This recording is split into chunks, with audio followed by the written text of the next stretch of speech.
Welcome to the CSFL Week 2 recap show. Oh my goodness, what an exciting week. I got the new owner with me, the Demons owner, Paul. Thank you so much for making the time to be here to break this down with me. Happy to be here, John. Oh, buddy, what a week. We're going to dive right into it because we got quite a few games actually to cover. So we're going to make sure we dive right into it right away.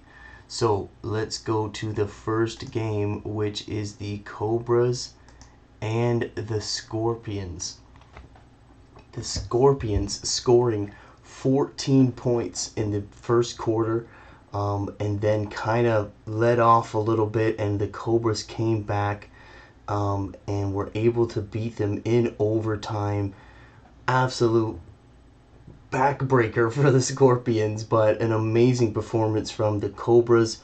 The Cobras last week had a crazy defensive showing against the Werewolves, and we were all wondering, did the Werewolves do really bad, or was it the Cobras being really good?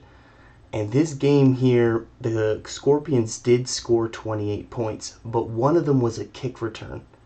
So really, the Cobras only let up 21 points on defense and only 7 last week. That's like 14 points a game. Cobras look real on defense.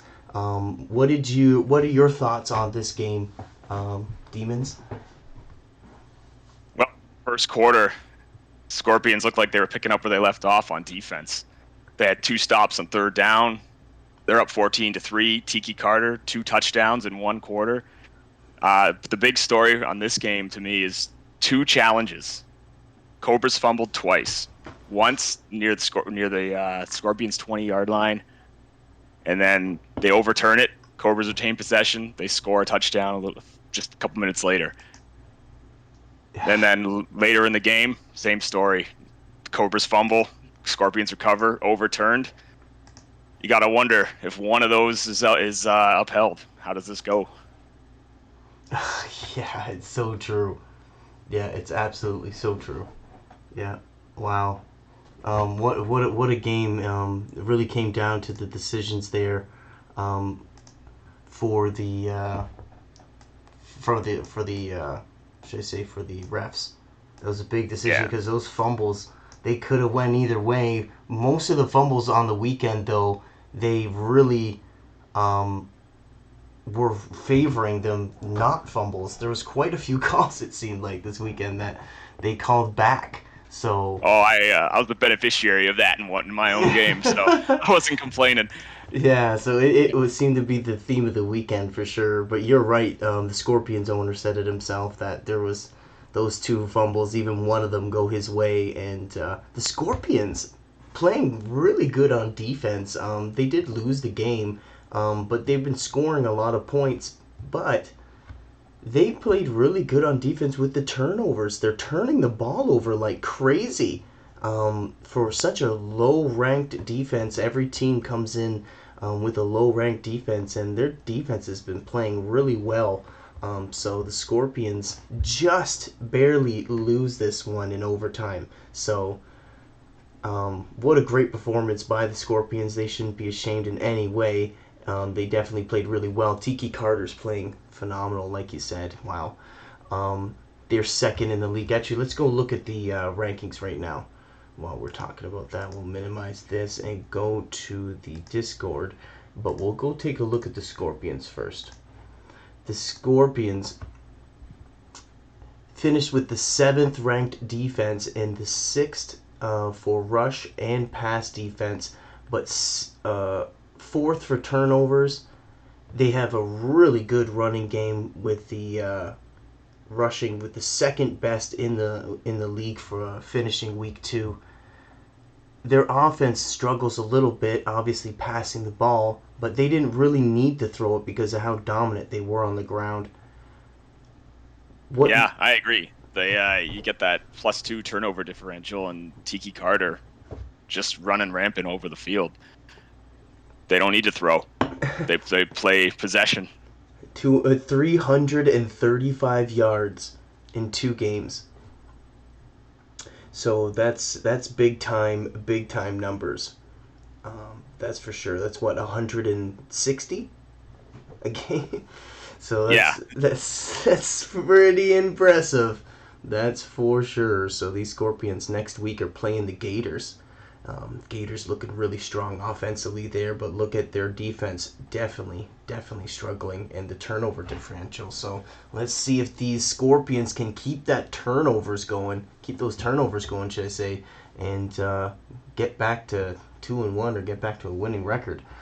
But they go on the road against the Gators next week in a big one. And then we got the Cobras. Let's go take a look at them real quick. Holy smokes. Does it get more exciting than this? This has gotta be the game of the week. Cobras here, finishing with the third best rushing offense, sixth best total offense. But the big one here, obviously, is that defense. Look at that. First ranked defense, first ranked pass defense. They've only allowed 200 yards passing in 2 games. That's absolutely insane. I'd be a little worried about this one if I was the Cobras, though. You're the 11th ranked rush defense, and you're going against Piranhas and Burnside. We all know what he does. So true. Yeah, that's the big one. Like, out of everything there, that does stand out on the page. It just seems to be throbbing on the page. It's just like, wow, look at that. First ranked rush against the second worst, the 11th ranked. They've allowed 327 yards. But a lot of that was just in one game. Because Tiki Carter had 200 rushing yards, right? Yeah, but Tiki Carter's puts up 200. How much is Burnside going to put up? Very good point. Nothing against Carter, but I think Burnside. I'm only been in this league for 3 games, and I see him. he makes noise out there. He really does. He finished Piranhas. Even though we're talking about the Cobras, the Piranhas always take over the segment because they're that good. The Piranhas, they finished with the first in rushing yards last season. So the Willie Burnside, he's been doing it. So that's for sure. They have the first ranked rushing offense and the second best rush defense. Dear Lord, the Piranhas are back at it again. Second for turnovers, and the big one obviously is first for points per game. But the Cobras, they are first for defense, and if they win this game, like, nobody beats the Piranhas. They went 7-1-1 last season. One of their losses was against the Vipers, and the other one was in the playoffs to the Gators. So if they can beat these Piranhas at the Piranhas Stadium, man, that's going to put them in a whole another league. The defense for the Cobras, let's see if they are up for the task, because holy smokes, this is a big one for them. Well, top-ranked D. Rush stats aside, still a top-ranked D. So that'll be an exciting one next week. That's for sure. That's big-time game for sure. So let's jump right into the second matchup of the weekend on Friday. And holy smokes, the Wildcats tore through the Dragons. I think that was an appropriate statement. It looked really close. I know it sounds like crazy to say that, but in the first little bit of the game, it was 0-0, and then they scored 3, and then the Wildcats took advantage of this 4-3 defense, and you could just see it when you watch the game, them lining up in those 3 to 4 wide receiver sets, and you see that outside linebacker lining up against Dave Rogers, who's a 6'4" wide receiver, and you can just see the mismatch big time. The Dragons, though, really talented on defense, but they lack the awareness. They had 2 touchdowns near the end of the game, but the Wildcats just looked insane. They turned it over on special teams. They had an interception on defense with Eric Gregg, their starting corner, their number 1 corner, or second corner, should I say. And the Wildcats, they ran it for touchdowns, they threw it for touchdowns, they seem to do nothing wrong. What stood out to you in this game, Demons? Well, in your pregame talk, you noted that it was the Dragons' new look defense against the Wildcats' dominant passing game, and I think we all see how that turned out. Sometimes you're the hammer, sometimes you're the nail. If you're the Dragons, you just think you dust this one off and move on as fast as you can. I agree. First quarter, Dragons controlling time of possession. I think, if I'm not mistaken, the Wildcats might only ran like 3 plays in the first quarter, and then the Dragons go up 3-0, and after that, it's all Wildcats. I think 5 straight TDs on offense, and it all started with a 44-yard touchdown to Troy Jackson, who was just wide open. And following that, the Dragons just had nothing go right for them. It was poor clock management at the end of the first half, throwing interceptions, fumbling kickoffs like you mentioned, taking face mask penalties. It's just their touchdowns came when the game was far, far over. Garbage time for sure. And I just want to give props to Gene Engram. 318 yards, 4 touchdowns for the Wildcats. Wow. He was definitely the MVP of the game, I think, for no interceptions. Like that's a perfect game by the quarterback for the Wildcats. You're absolutely right. The quarterback for the Wildcats, he might not be the best quarterback in the league. Well, he might prove people wrong this season, but he has the best touch in the league. I'm going to say that again for all the listeners. He has the best touch in the league. He might not have the biggest arm. He might not be the fanciest quarterback like Alonzo or Eric Reeves or some of these other great quarterbacks, Bill Morris, now Eric Watson, but we'll talk about him in a bit. But Wildcats quarterback Genie Ingram has one of the best touch throws in the game. Also, he has the best wide receiving core. Their wide receiving core is unbelievably stacked. So the Wildcats play phenomenal. But let's talk a little about these Dragons, because this is obviously a big Wildcats game. But what happened to these Dragons? They really struggled to run the ball. They really struggled. The quarterback was making some really questionable throws out there. Complete collapse. That's my opinion. Just complete collapse. They started strong, ended that first drive ended with a field goal, and then it was all Wildcats after that. The Dragons just couldn't get anything going, and it's even hard to comment on it, John, just because it was just seemed nothing to go right for them. Not until the fourth quarter that things even start to look like they were coming together for him. Yeah. The Dragons have the same offense and defense that they've been calling for a long time. It worked really well for them. It brought them to the championship game in season 1, and they won it all. But I don't know. We might have to see a change on their offense or their defense, or because it's not the personnel. They got the talent. I have to point at the playbooks here for this one, in my opinion. But the Dragons, I hope they really turn this around and get this going for them. Let's bring up the rankings for these Dragons right now. Take a look at them. Boom, there it is. They're playing the Demons next week, but the Dragons are at home. They are 5th at best in any category here. Out of 12 teams, they're in the bottom 6 for pretty much every category here.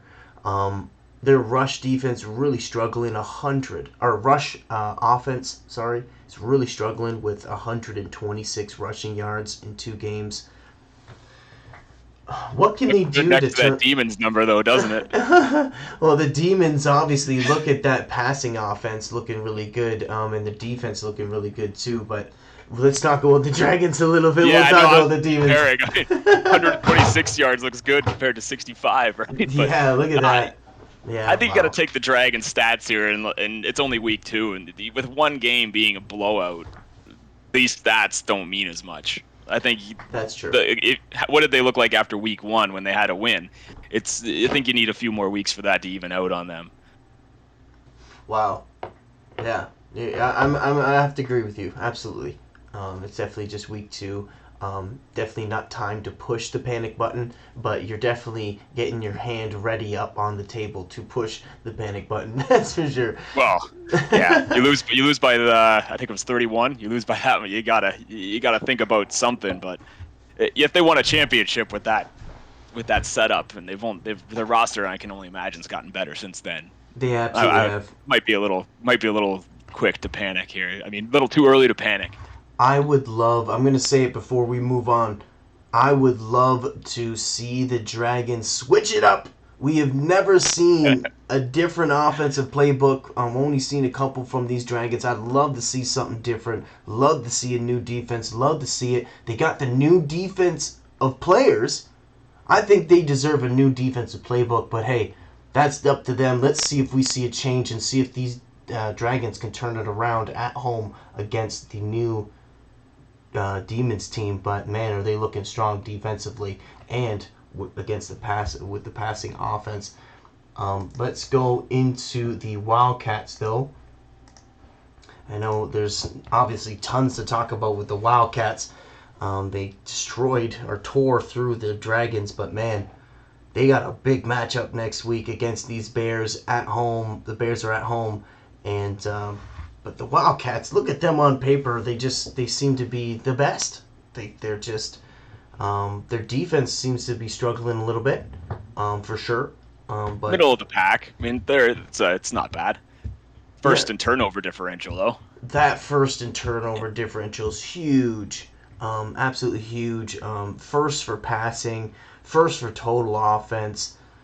The Wildcats seem to be absolutely rolling. They're not having no championship title hangover. That's for sure. Because sometimes they win the title and then not do so well. But this team is definitely putting the pedal down. For sure. Yeah, I agree, John. I think, on paper, this looks pretty even. You got 39 points a game versus 39.5. Both teams 2-0 and rolling. I think you got to give the edge to the Wildcats next week just because they're the defending champs. You got to think they're the favorites going in. But this game's going to be a great one. This is going to be a great one. But absolutely. But again, like we were pointing out before, look at this one. Passing offense number 1 against the Bears' 12th passing defense. So that's going to be a big one. Look out for when the Wildcats are throwing the ball against this very, very young but talented passing defensive secondary of the Bears. But they got That's going to be the storyline to watch. That is going to be the storyline to watch. But the Bears got the juice. They got the juice on offense to keep up. So that's going to be a big one. Excited for that one. That's game of the week for sure. Yeah, this one and the Piranhas and Cobras for sure. There's one of these teams are going 3-0, and that's really, really exciting. Okay, so let's move into the third game because we do have a few games to talk about. There's just so much to talk about.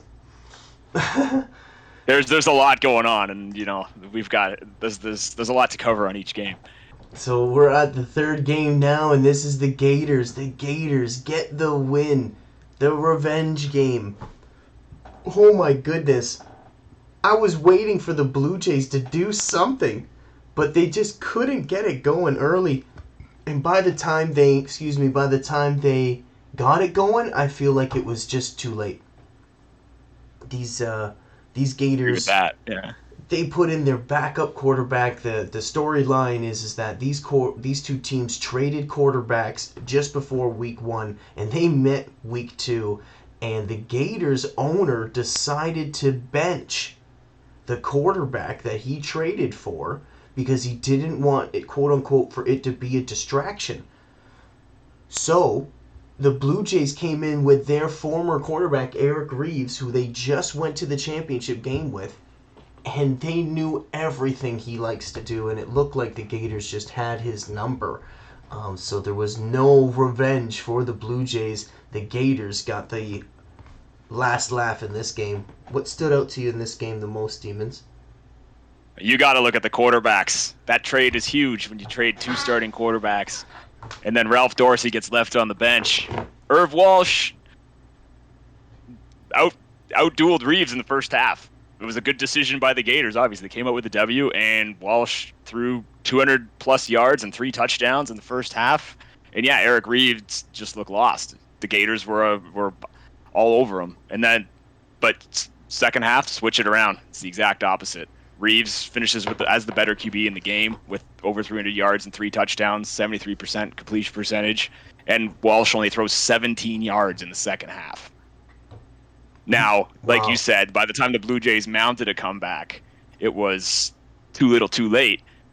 But I think Reeves was starting to figure out the cracks in the Gators defense by the time that game ended. He ran out of time. That's a very good point, actually. Yeah, he had a great game. He's ended up finishing the 2 games now. He's 7-0.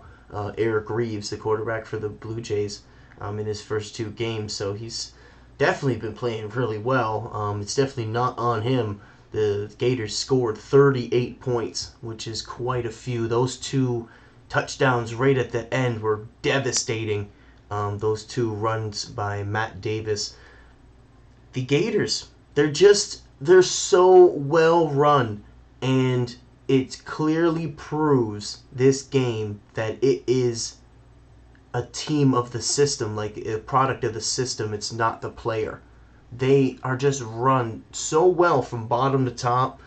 The Gators owner, he's just one of the best when it comes to game planning, strategizing, and you just got to give it to him on this one. I know the Blue Jays are a phenomenally talented team, but the Gators just did a little bit more homework, and they are come out victorious in this one. And by the way, this is their 3rd meetup, and this is the first time the Gators have ever beat the Blue Jays. So it's an extra sweet win for the Gators. So Eric Reeves never wins this matchup.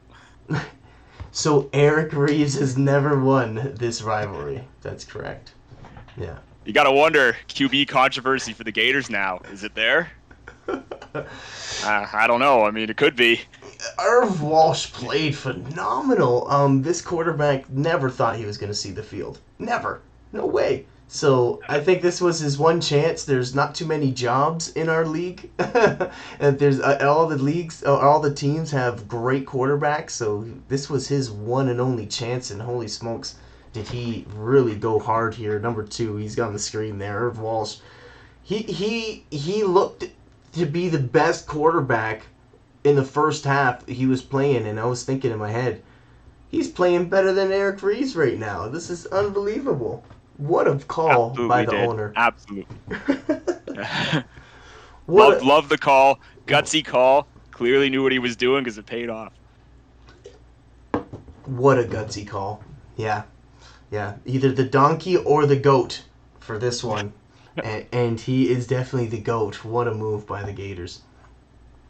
We'll get right into their rankings here.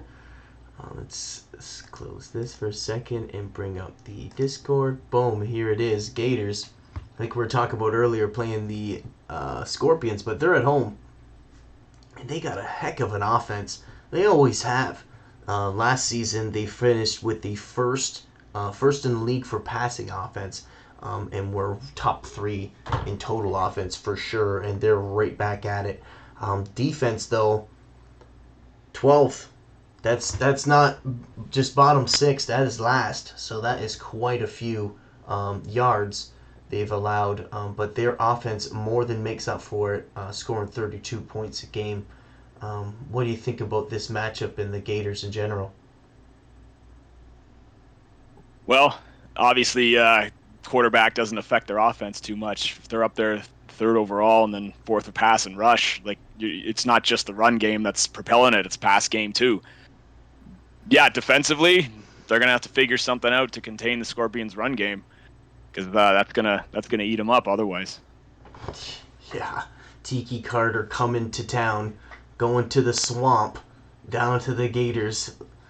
Down to the swamp. Down to the swamp. Can he run in the swamp? Let's see if Tiki Carter can do it, man. But he's looking phenomenal running the ball. So let's see if these Gators can keep up with them. But keep in mind, they are 4th for rushing offense. And Matt Davis, the starting running back for the Gators, he had quite the run and quite the performance in the 4th quarter. They're getting 2 huge touchdowns to seal the game. So let's see if this running game can really pick it up against their 6th ranked rushing defense. But Yeah, the Scorpions have been turning it over. Even if they're not getting the call, they're knocking people down and they're knocking the ball out. So that can't happen that many times and not get the call. So they're going to get a few of those, and if they can keep that up, look out for the Scorpions for sure. Because they have the juice offensively, but if they can get that defense going, they're going to be pretty scary.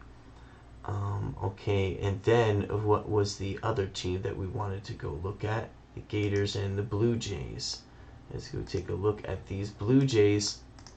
Blue Jays are playing, they are going against the 0-2 Rhinos, and they are 0-2. Oh my goodness. They are now in fear of going 0-3 to start this season. The Blue Jays, 8th total offense, 11th rushing offense, which is just not them. They finished last season with the 3rd best rushing offense and now have the 2nd worst. This quarterback trade, I don't know how to say it. This quarterback trade isn't a bad trade because it was for a great player, right? But it kind of changes their identity because they're a run-first team. And now they're switching it up because they got a new quarterback, and now they're passing it, but their running game is really suffering from it. So I'm not too sure what they're gonna do there. They kind of have to commit, and if they're gonna commit to the pass, then that's definitely going to hurt their running game because they got a really good running game over there with the Blue Jays. 6th ranked total defense, 4th against the pass, but 10th, tied 10th for total turnovers. They're -3. Ouch. What stands out to you in this matchup and the Blue Jays in general, Demons? The 6th overall pass offense for the Blue Jays. You make a trade for a quarterback, you got to let him go. You got to unleash him. The run game was last season. This is a new season. They got Eric Reeves. Let him throw the ball. Don't hold him back. Unleash him. That's my opinion on that one. The pass defense. You're looking at the 9th pass defense for the Rhinos. Something's got to give here.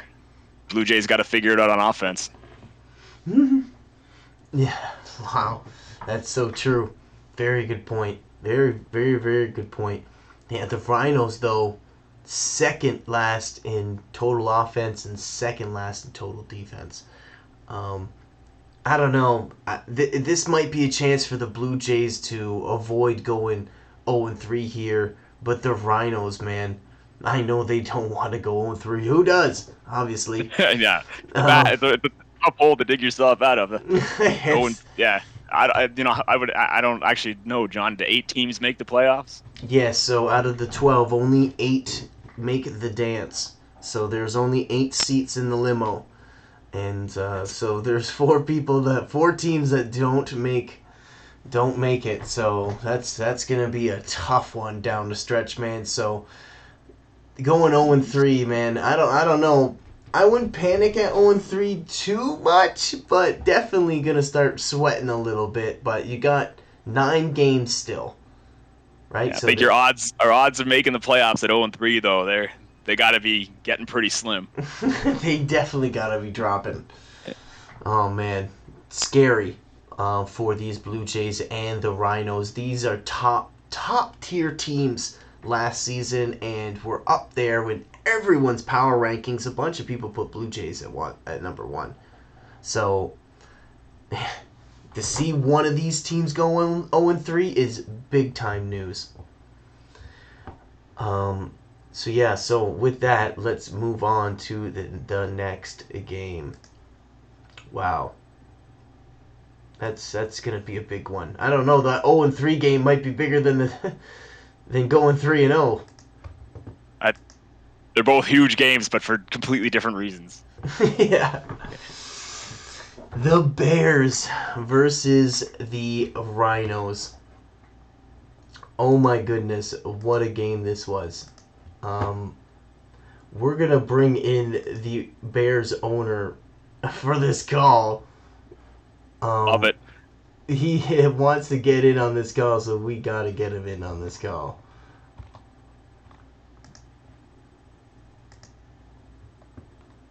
Hopefully he joins the call right away. Are you there, Bears? What up?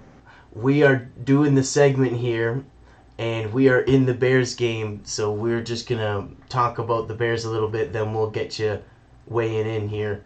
The Bears beat the Rhinos.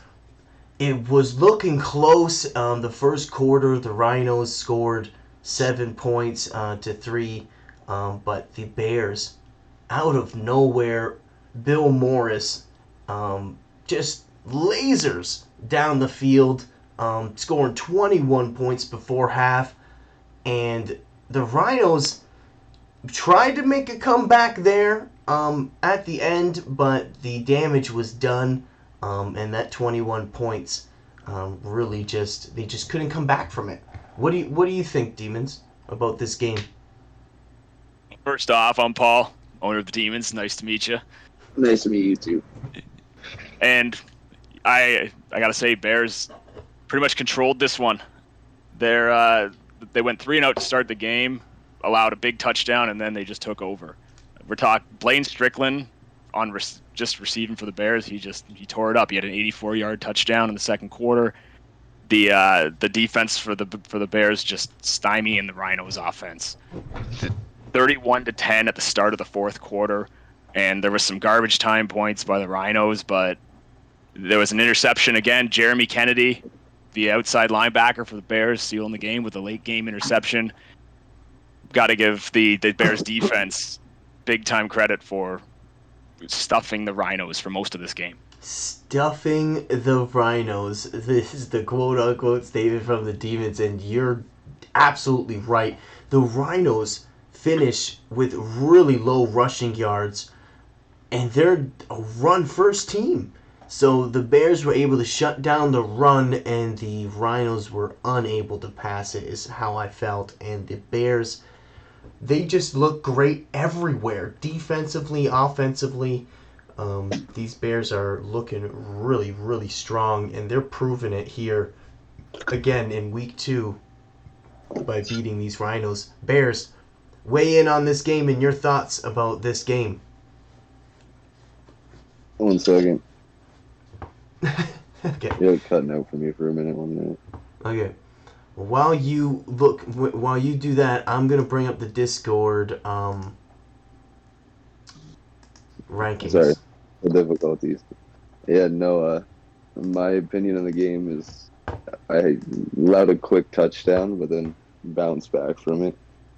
I ended up stonewalling them for pretty much the rest of the game. And then they, Demons were saying there, they got a couple of garbage touchdowns, but then my defense pulled through again when they thought they were going to try to make a comeback. Just picked it off. Yeah, Jeremy Kennedy. Yeah, no, it was an impressive win. I just got to keep going. Next week we got the Wildcats, so got to keep going on that.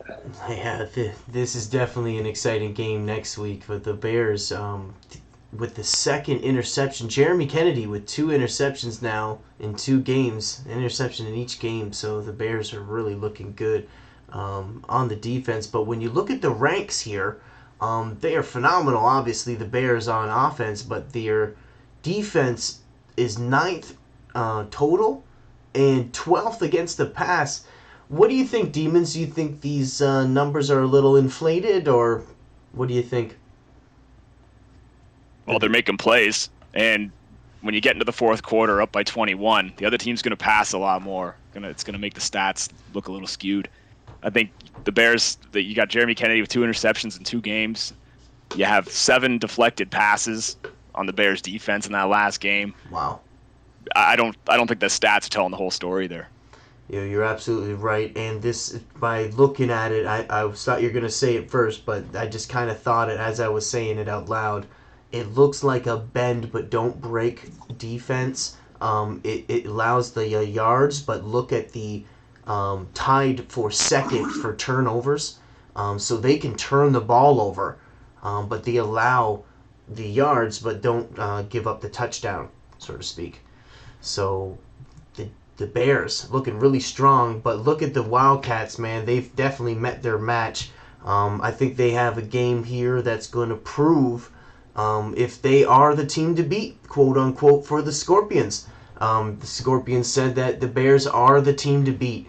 And if the Bears beat the Wildcats here, that's a humongous statement for the Bears to go 3-0. But the Bears are at home here. So I'm excited for it. yeah, it's a big one. It's absolutely a big one. If we win, it proves a lot to our team and how far we've come. Absolutely does. I agree. There you go. Sorry about the technical difficulty there, but we got the Bears screen back up there. So yeah, so the Bears looking absolutely phenomenal. But enough about these. Look at that rush defense. That first-ranked rush defense. Yeah, it's. But the real story is that number 1 passing offense against that number 12 passing defense. Yeah, that's going to be a tough one. We'll see. That's going to be the test because the Wildcats are really good passing the ball, and they got some veterans out there. And the Bears, on paper, have been struggling to stop the pass and have quite a few rookies back there. So excited to see the rookies against these Wildcats. But enough about the Bears, because it was Bears that whole game. Let's talk about these Rhinos a little bit. Rhinos finishing with the 11th total offense, the 11th total defense. They do have the 4th against the rush, but man, the Rhinos going against the Blue Jays, the desperate Blue Jays now, and they're on the road, and they're 0-2. It just seems like everything is going against these Rhinos, man. They're definitely going paddling upstream. It's gonna be a tough one, man. What could these Rhinos do to possibly win this game against these Blue Jays on the road? And what do you think about the Rhinos in general, Demons? Well, 0-2, and the stats are showing it. They're clearly struggling. The one thing they have over these Blue Jays right now is turnover differential. Right. They're at even despite being 0-2. So clearly they don't turn the ball over too much. Maybe they got to get some more on defense, and this might be the week to do it against the Blue Jays, who are -3, and maybe that helps turn their fortune around. I mean, the one thing, if you're either one of these teams, at least you're playing another team that's 0-2 and struggling. You don't have to go against the Piranhas or the Wildcats again this week, and you can figure it out against the team that's struggling as well. And one of these teams is going to come out happy and hopefully turn their season around. Yeah, you're absolutely right. I hope they do. And it's going to be a tough one for either of them. It just seems even tougher because the Rhinos are on the road, right?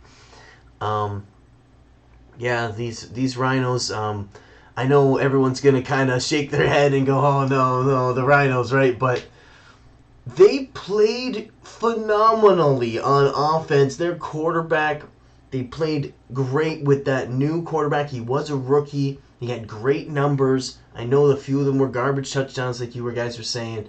But when you look at the numbers compared to how the other quarterback was playing, he's way higher percentage in completions, way higher in quarterback rating, and he threw a pick. And he finished with like over 110 or something quarterback rating, and he threw an interception. So if he doesn't throw that pick, he's up there in the high 130s, 140s. He's a rookie. His name's Alonzo Atkins. They put in the backup quarterback, and they started an offensive playbook that they've never called before. So having a new offense with a new quarterback in there against the Bears, that was going to be a tough matchup no matter what. But here next week here, going against the Blue Jays, will we see the backup quarterback again? What the Rhinos made up their mind about the quarterback situation, and will they be able to save their momentum? I don't want to say season yet. I don't want to say season. I want to say their momentum, because if they could really take a win here, they could switch the momentum in their favor. So yeah, that's as much as I can say about the Rhinos. Bears, do you got any thoughts on the Rhinos before I move to the next game? They need to work on establishing a run game early. I don't know what happened. Normally they do, so it was weird. Their backup quarterback did well, considering he's a backup. Yeah. Their defense had well in that second half they did a lot better, but in the first half they had a hard time stopping Bill Morris. Like even just our quick receiving routes, we were just getting lots of yards, and they couldn't really do nothing. And then in the second they kind of brought it back, but it hurt them a lot. So they just need to work on that. You're absolutely right. So now, let's move on to the next game, and I know these demons have been patiently waiting for 30 minutes to talk about this segment right here. Demons hold on for the win, 22 points to 18 points. They got the lead at the end, and then the Vipers took it, and then they took it back. The demons just were more consistent. They surprised me with their defense. Their defense played really well against the Vipers, but honestly, the Vipers got lucky that this wasn't worse. And I'm not just saying that because the Demons are here. They settled for field goals early. 3 field goals. It could have been 21-7. I remember looking at the score going like, wow, Vipers, man, really lucky to hold them to these field goals, or this could have been a lot worse.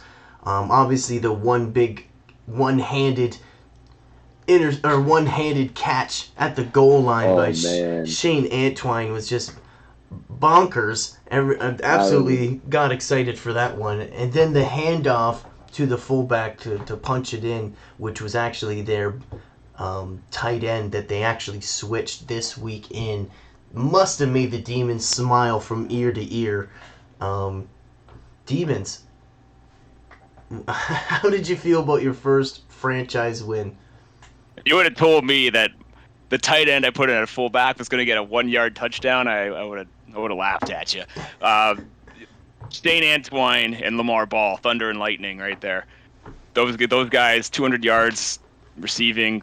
Week 1, they were monsters. I loved it, John. I mean, this was an exciting game. Obviously, I'm biased, but yeah, settling it was tense. It was a tense game, and it was three or four lead changes in this one that just kept you on edge. And yeah, I mean, at the end of neither team could really get a big play. There wasn't a lot of big plays. The defenses were really holding the offenses back, and then Lamar Ball broke through for a 35-yard touchdown, and then the defense sealed the deal. I will say on my end, I changed my defense up this week. I made a trade to get a better linebacker in there, and it was Victor Buchanan, who actually ended up with an interception in the game. Wow. So that worked out in my favor. But yeah, it was a grind. This one was a grind. Like I was trying, you see how I came out week 1. I like my team throwing, and the Vipers were stopping it. They wouldn't let me get anything going for the pass game. But on my end, the same thing. There was a lot of tackles in the backfield. There's a lot of sacks. The Vipers, their defense was doing it to us, and we were doing it to them. Neither team could really get any space on offense. Yeah, absolutely, you're right. That seems like those Demons really wanted to get their first franchise win at home. They wanted to win in front of their home crowd. You could see it in their defense. He just had so much energy. They were just coming off the ball really well. Great defensive playbook or defensive play calls. It was really, really exciting to watch. It was exciting to be a Demons fan in this game, but it was painful to watch as a Vipers fan. The quarterback for the Vipers, it really struggled. Really struggled. And then their running back played great with the very few carries he got. And I feel like if the Vipers would have tried to run it a little bit more, tried to establish the run a little bit more, they might have been a little bit more successful in this game, but they elected to throw it. And the Demons really, really did what they could to hold it down, really stopped them from doing what they wanted to do, and then they just outlasted them. And they got the big win right at the end there. What a run, what a throw, what a catch, what a performance. Honestly, Eric Watson, he's looking real good. He's looking like a top-tier quarterback. What do you think, Bears, about these Demons? What stood out to you the most? I was really impressed the whole time. We watched it together, actually. And the only thing I gotta say is there was a couple like early game. I guess it was the defense, credited to the Vipers' defense, but there'd be long drives by the Demons, and then they'd just get a field goal. And I'd be like, man, Mm-hmm. you gotta get a touchdown there. And then they ended up winning, so it doesn't matter. But it's just something to bring up, like an honorable mention type thing. But then the Vipers, like you were saying, Albright, the whole time we were watching it, we're like, man, what are you doing? He's making throws that like he shouldn't be making. There'd be the people like two other defenders around. The guy would be like, "All right, I'm gonna go to you." Yeah. And you can't be doing that. And then they didn't even hand it off to Phil Clemens that much, which was surprising. I don't Yeah. know what that was. Yeah, They didn't even try to get him going. Really, it was weird. they tried a new playbook that they've never called before in their franchise history offensively. The Vipers owner called it in the All-Star game because the Vipers owner was one of the coaches that drafted in the All-Star game, and he called this playbook, and he had success with it, so he tried to implement it here with the Vipers, it seems like. He was close, though. It's not like he got blown out, but the quarterback, Derek Albright, definitely let them down. He put it on Derek Albright, and he couldn't take advantage of this young, new team in the Demons, and the Demons get their first win at home in dramatic fashion, and I couldn't be more excited for these Demons. Their defense was so fucking good. I mean, fudging good. Yes, it was really Got good. the monkey off my back with the win on this one, though. I mean, I feel like if I go 0-2, I start wondering what I'm doing here because I'm new to the league. True. The first win is huge. That win, getting it in the second week, definitely stops you from changing everything.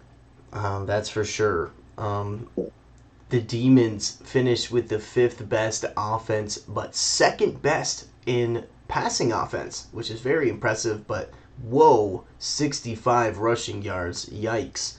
The absolute last for the running game. So that's something that they might have to work on a little bit there, but they don't need to because that passing game is really carrying them with their wide receivers and their quarterback they got. But the big story really is this total defense. Third best? Are you kidding me? No one would have predicted this. The Demons were one of the last ranked teams in a lot of people's power rankings. One owner in his power rankings didn't even mention the Demons. Oh, wow. So I got to circle that week on the calendar. Which one was that? So to have the Demons beat the Vipers, which was a lot of people's number one, is a humongous statement for this franchise here. Third best total offense, third against the pass. This week they go against the Dragons, who were just struggling this week, obviously, against the high-powered offense of the Wildcats, but they go on the road now. Demons, they get the monkey off their back, quote-unquote, the owner. So now they can kind of focus on the next game against these Dragons and Bears. Give me a quick little general talk about these Demons. Like what stands out to you the most when you look at these rankings here? Not just the rankings, but some of their players' performances, like Shane Antoine. He's that one-handed catch, man. Oh man, I was so hyped for that. Eric Watson, I believe it is, their quarterback. He reminds me of my quarterback, Bill Morris. Yeah. And then the stats, their defense is impressive. In my power rankings, I'd just put them at 12th and 11th with the Scorpions, not in any order. And that's because I didn't know what to expect. I had nothing to go off of, but going off of the fact that they got third ranked total defense after week 2, might have to pay attention a little bit more considering we have a game this season too. I'm going to go out and say it. If they can keep that kind of defense going, they're going to make the playoffs for sure. Demons. One other thing I can add quick, sorry to cut you off. Yeah, go. Demons, with me being a new owner last season, even if you lose, just focus on the things that you did good on and then excel, like focus on those after the fact. Like try to work on the other things, but keep sticking to what does good. And it gets good sometime. Thanks for that. I mean, That's kind of why I've been trying to get the ball to Antoine and Lamar Yeah. Ball for the most part. Yeah, because they're my guys. Dude, When my team struggled, Bill Morris just aired it out to Strickland and Dillon, and then it ended up working eventually. you guys, the Demons definitely got horses, I'm going to call them, on offense, those two wide receivers. And if people didn't know who they were before, they know who they are now after this game. Definitely. That's for sure. These Demons played phenomenal. But let's talk about. I want to comment on one more thing there. Go right ahead. Because the ninth ranked run defense. Now, Phil Clemens was held under 50 yards the last game, so most of that yardage is Piranhas and Willie Burnside. Oh, Great point. Cracked. He's cracked. That's a very good point. That's a very good point. No one does good against Willie Burnside. I'm starting to realize that. Yeah, the piranhas are just on another level. I don't know what it is. No one knows what's in the water, in the rivers of the piranhas, deep jungle where they come from. Hey, these Vipers now.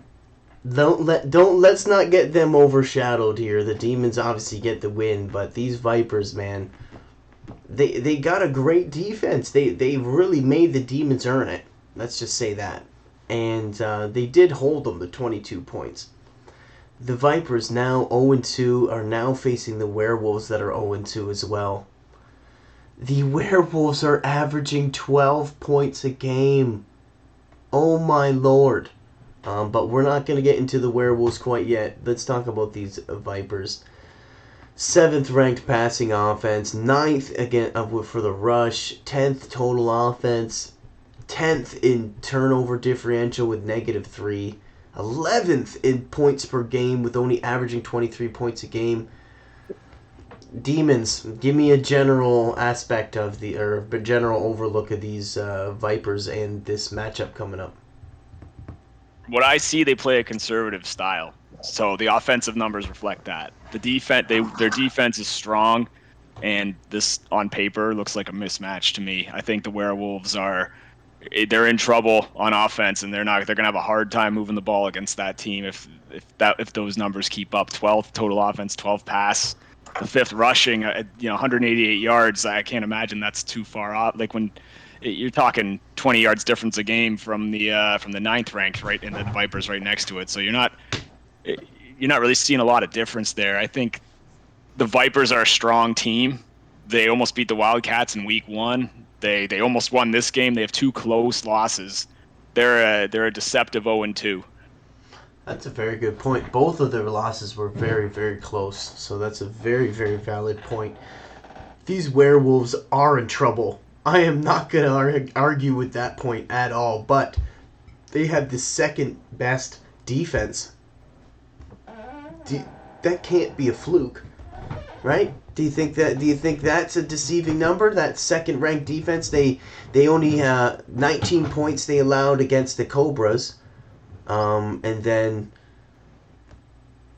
they got blown out basically by the Piranhas, and they still have the 2nd best defense. I don't know. I hope these Werewolves really turn it around and can get their first win of the season here. I really hope that the Vipers obviously get their first win of the season, but unfortunately only one of these guys can win next week. So I got one thing to say about the Vipers. Last season they went 0-2, and they were both close losses, and they ended up going 7 straight and winning them all. But they lost in the playoffs. Still, they're a scary team. That's a very valid point, Bears. They've won 7 straight last season after starting 0-2. So they lost on an interception with 0 seconds left. Yeah. Against me, and then they lost the following week, and then they won 7 straight. Yeah, and the 2 were really close losses. You're absolutely right. Yeah, and they beat the Piranhas last season. Exactly. This is a team that beat the Piranhas.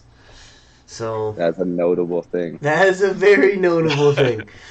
So they're not panicking at all yet. They seem like they're in good shape. Even at 0-2, I think this is their turnaround game here. I mean, no disrespect to the Werewolves, but these are 2 teams looking like they're going in 2 different directions.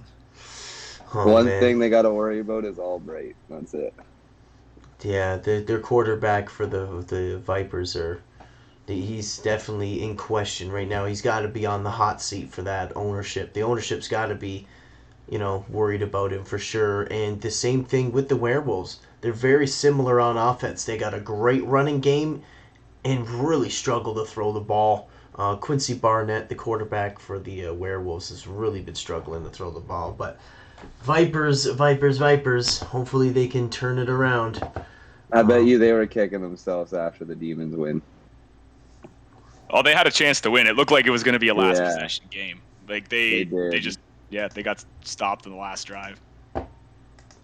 Yeah, you're absolutely right. Oh no, not this game. Yeah, so now the next game is we're going to bring up the next game here, which is Oh, no. the Piranhas and Werewolves. Good try, Werewolves. Good try. Oh, man. This is a heartbreaker. So, this is the last game we're going to talk about here. Piranhas dominate the Werewolves, I think is a fair statement. They just run the ball. Willie Burnside with another huge game.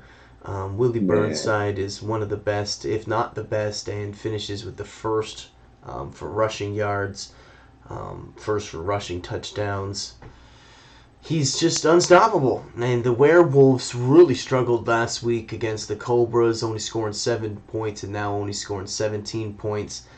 And now next week you're facing the Vipers Werewolves, man. They have a very tough schedule, man. Think about it. Cobras now that are really good. Piranhas, Vipers in your first 3 games. Man, feel bad for these Werewolves. They're a great team. They should be playing a lot better than this. Hopefully the Werewolves can change their offensive playbook to something that's way more productive for them because their defense is doing well. They've called a really good defensive playbook. I like their defensive personnel that they have out there. Their defense is not terrible. They have a great. They're fast. They got fast linebackers with Phil Rucker and Andy Blair. They got the new defensive end in Melvin Summers. They got a new defensive tackle. They got the new strong safety that they just drafted. They got fast corners. The Werewolves got a great defense. And they've been calling the great playbook, but their offense is what the problem is. You can't win by scoring 17 points, in my opinion. It's the 30, above 30, below 30 rule. And the offense is really struggling. The running back, which last season, as the Bears know, the running back for the Werewolves is the best running back in the league, man. He was running all over everybody. It was literally Willie Burnside and probably Darius Burke was the next guy.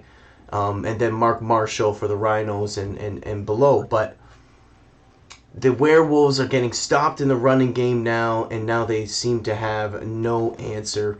Piranhas, we could talk about them for 2 hours. They are the best.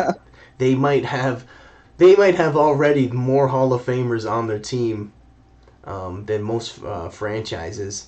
So the Piranhas, they can do no wrong. They drafted perfectly. They were given a perfect team, and they call the perfect playbook.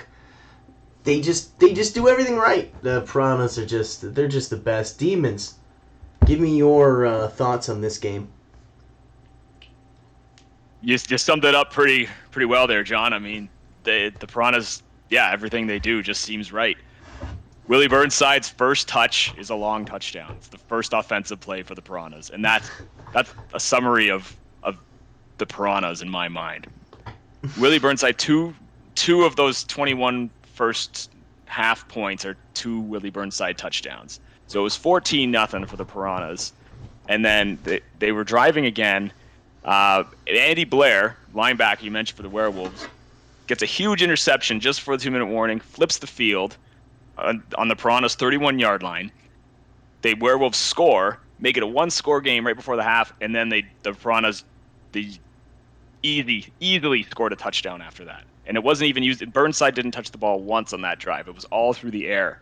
Alonzo Graham, quarterback for the Piranhas, just slicing through the Werewolves defense on that one. And that's the story of the game. Like second half, it was out of reach. Yeah, that's for sure. The werewolves actually funny. The werewolves had 18 first downs, and they only scored 17 points. So they had more first downs than points. But check this out: Piranhas had 8 first downs. They didn't need first downs. No, why? Because they were scoring on first down. They didn't. They didn't even find themselves in third down predicaments like at all. But the big turnover, like you said, by Andy Blair was a very rare turnover by the Piranhas that they tried to capitalize. But again, the 1 and 8 on third down for the Werewolves they just couldn't get it done offensively. They really struggled against the Piranhas. The Piranhas aren't just good on offense, but they're good on defense. To hold the team under 20 defensively, you're going to win. I'm going to say you're going to win almost every game in this league to hold the team under 20 points. Bears, give me something that we haven't said about the Piranhas. Can't really. Alonzo Graham, I'll note one thing. He never really makes a lot of attempts, but all his throws are perfect. Anyone he needs to do, except for the interception, which is rare that he threw this game. Yeah. He never really throws those. But most of his throws, he doesn't really need to because they have Willie Burnside. But when he does, it's good. Like Demons were saying, he cut up. They scored. He's like, okay, I can't go into the half and let them have that energy. He just demoralized them right away. He's like, all right, I got this. Oh man, he just tore right through him.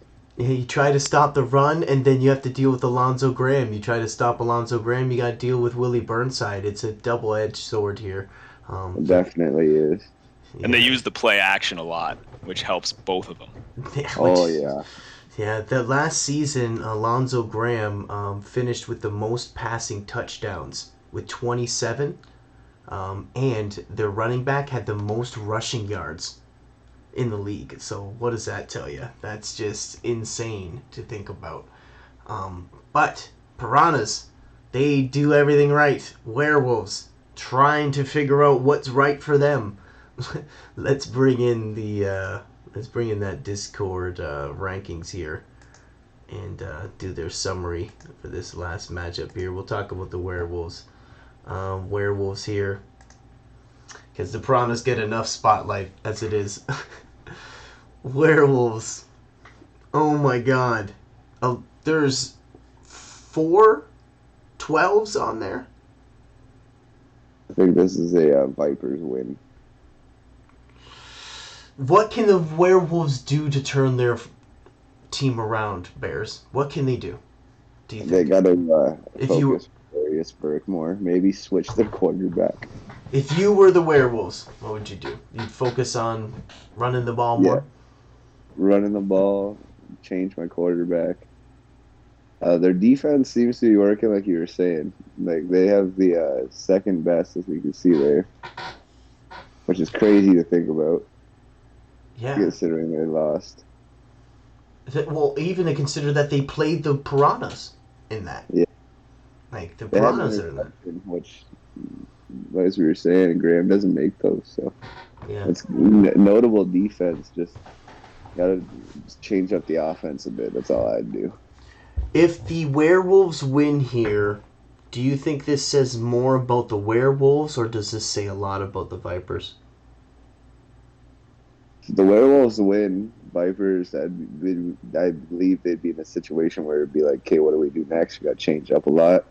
If the Werewolves win and they excel, like it looks good on their defense because it means their defense was doing the right thing and their offense capitalizes. I'd be less worried. I'd be less worried if I were the Werewolves if I win. The Vipers are known to have a good defense. If the Werewolves lose here, do you think it's time to panic? Yeah. I'd be looking for a trade for a quarterback for sure. Yeah, their quarterback's really been playing bad. That's definitely an understatement for sure. Demons, do you got any thoughts on these Werewolves? O-line. The Piranhas were in the backfield, seemingly on every play, especially in the first half. You can't set up the run. Your quarterback can't get established. I mean, the quarterback can help the O-line by getting rid of the ball quicker, but that O-line was just getting obliterated this week. And how do you fix that in a week? Well, maybe a change of quarterback, like the Bears were saying, is the way to go. Maybe you get a quarterback who can get the ball out faster, because that reflects on that 12th overall offense. Oh, you're absolutely right. And if they could establish the run a little bit and maybe run a little bit more inside instead of outside or pitches, because the Piranhas are really fast defensive ends and they have fast linebackers. But they blitz a lot. They're very aggressive. They call a cover 2 defense primarily, the Piranhas, and they're very aggressive. So if you run it up the middle on them, they could have maybe slowed down that pass rush. But they, like you said, they kind of played right into them, and the Piranhas were all over them. They just, again, like Piranhas, they just swarm you and had a feeding frenzy against these werewolves. But these werewolves, man, they can beat these Vipers. It would be a huge momentum swing for them. That is for sure. And then lastly, we got the Piranhas. That's a huge game. This is a huge game. 2-0 Cobras, 2-0 Piranhas, but the Piranhas, man, they just are first for points per game, first for Look at rush. that pass defense, man. The pass defense for the Cobras? Cobras, yeah. Only allowing 201 yards in 2 games. That's insane. Yeah. Yeah. That is insane to think about, for sure. I think Willie Burnside's gonna have a field day though. Oh, yeah, against that 11th ranked rush defense. That's actually what the Demon said earlier on the Cobra segment, is that, you know, if Tiki Carter was able to do that, what is Willie Burnside gonna do? Because Tiki Carter ran for 200 yards against the Cobras, and they still finished with the first ranked defense. Honestly, the Piranhas, I've never seen more of a deceiving number than the 10th ranked Piranhas passing offense. That is absolutely the most deceiving number you may see this season on rankings, because their pass offense is way better than that. They just have low yardages, but they're one of the most efficient passes. And with that, that's pretty much it for the games. Any last thoughts, Demons, before we end it? Well, the pass offense for the Piranhas, you only get so many possessions, and you're the top running team. Why would you stop running when you got Burnside carving people up? It's true. Yardage doesn't matter, the wins do. I think this one, it'll be interesting to see if this Cobra's defense, top-ranked defense, despite that rush number, they're still the top rank, and if they can actually shut down this attack from the Piranhas, because that's the major storyline here in my mind. Yeah, when the Cobras are on defense, the Piranhas are on offense, can they stop the run? Is the big question, eh? If the Cobras win this, it's huge. Oh, yeah. Yeah. There's only a few teams that can even say they've beaten the Piranhas before. They have more teams that they've never lost to than any other franchise in our CSFL history. So the Piranhas are the team, always have been the team to beat. Season 1, they went to the championship game and lost to the Dragons. Season 2, they went to the semifinals and lost by 2 points to the Gators with seconds left on the clock.